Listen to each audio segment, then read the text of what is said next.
We say that evil is dark, but this metaphor is imprecise.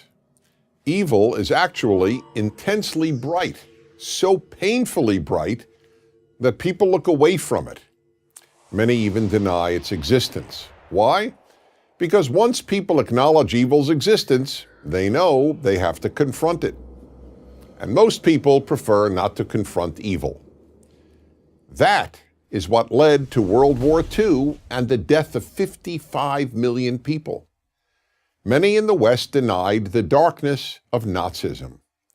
They looked the other way when that evil could have been stopped and then appeased it as it became stronger. We are reliving 1938, the year that democratic Western nations assured a police state, the Nazi regime, that they would do nothing to prevent its expansion. That year, the British Prime Minister, Neville Chamberlain, went to Munich to negotiate with Adolf Hitler. He left believing Hitler's promises of peace in exchange for Germany being allowed to annex large parts of Czechoslovakia. Upon returning to England, Chamberlain announced, "Peace for our time." The 2015 agreement between America, Europe, Russia, China, and Iran mirrors 1938. The Nazi regime was a police state. The Islamic Republic of Iran is a police state. The Nazis' greatest aim was to exterminate the Jews of Europe. Iran's greatest aim is to exterminate the Jewish state.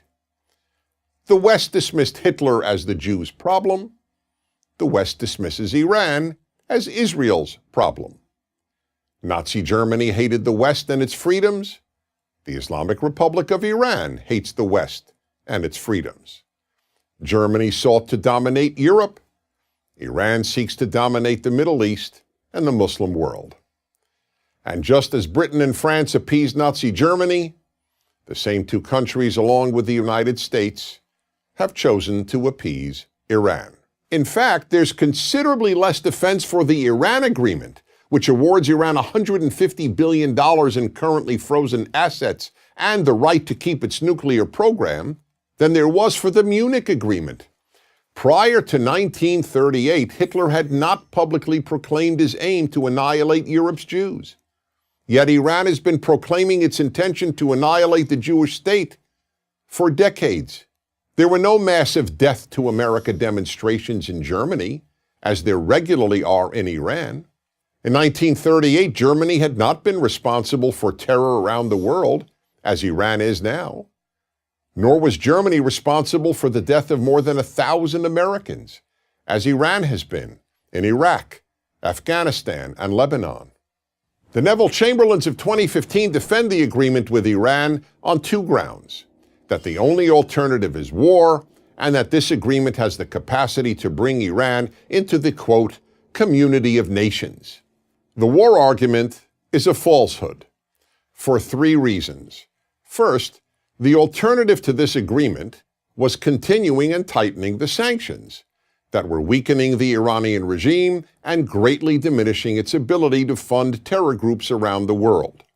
Second, because the agreement so strengthens Iran, it makes war far more likely. When evil expansionist regimes get richer, they don't spend their wealth on building new hospitals. They expand. Third, Iran has been at war with America for decades. And whoever believes that the agreement will bring Iran into the, quote, community of nations betrays a breathtaking ignorance of the Iranian regime.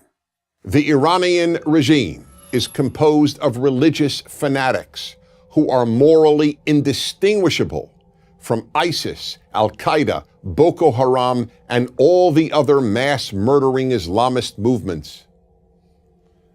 The Iranian regime has executed more people than any country except China and killed more than 6,000 Iranians just for being homosexual.